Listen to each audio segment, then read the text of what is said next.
Olá, chegou aquela época do ano, né? Hora de falar de imposto de renda. Para muita gente, isso parece um verdadeiro labirinto de papéis e regras. Mas e se a gente transformasse essa tarefa toda num checklist bem simples e direto? A ideia aqui é justamente essa: criar um guia passo a passo para que a declaração de 2026 seja a mais tranquila de todas.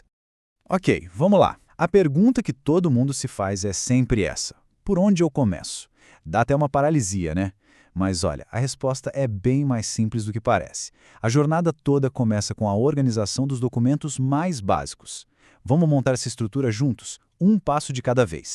Hoje em dia a gente tem ferramentas como a declaração pré-preenchida que são uma mão na roda. Sem dúvida, elas adiantam boa parte do trabalho. Só que atenção, a responsabilidade de conferir tudo, corrigir o que for preciso e principalmente ter os documentos que comprovam cada informação, essa parte continua sendo de quem declara. A tecnologia ajuda, mas a organização é a peça-chave. E todo bom checklist começa pela base, pelo alicerce, a identidade fiscal. Antes de a gente mergulhar nos números, nos ganhos e nas despesas, a Receita Federal precisa saber exatamente quem é que está prestando as contas.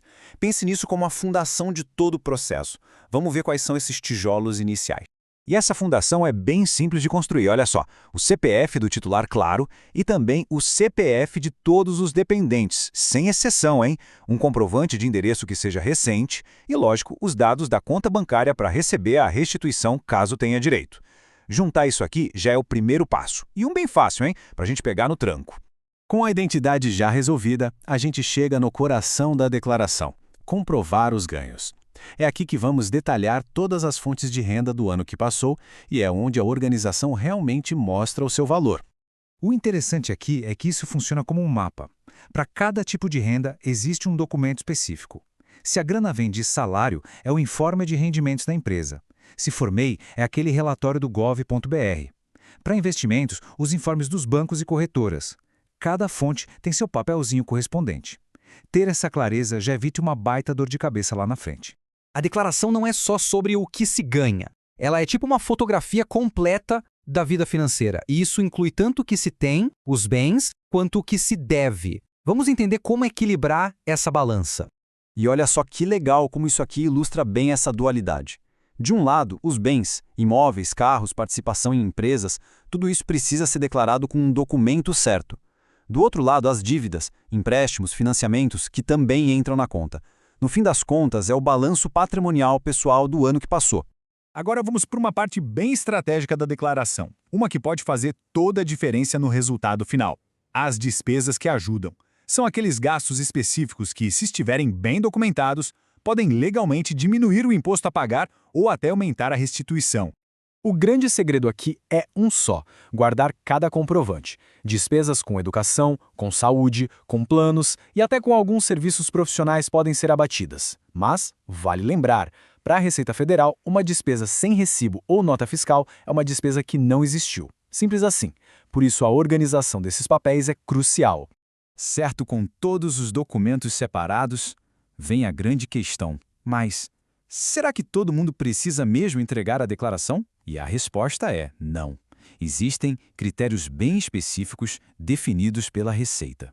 A partir de agora, a análise é bem pessoal. A pergunta é: a situação financeira do ano passado se encaixa em algum dos critérios que vamos ver? Se a resposta for sim, para pelo menos um deles, aí não tem jeito, a declaração é obrigatório. Vamos conferir juntos quais são os principais gatilhos.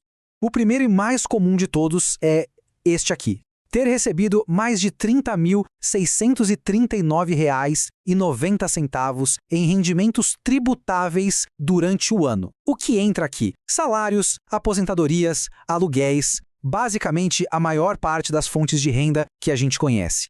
Agora, o segundo critério já tem um teto bem mais alto. Se a pessoa recebeu mais de R$ 200 mil em rendimentos que são isentos, como, por exemplo, um saque do FGTS, uma indenização trabalhista ou até uma herança, a declaração também passa a ser obrigatória.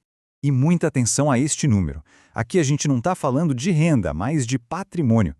Quem tinha a posse ou a propriedade de bens e direitos que, somados, valiam mais de R$ 800 mil no final do ano anterior, também precisa declarar. E a obrigatoriedade não para por aí, não.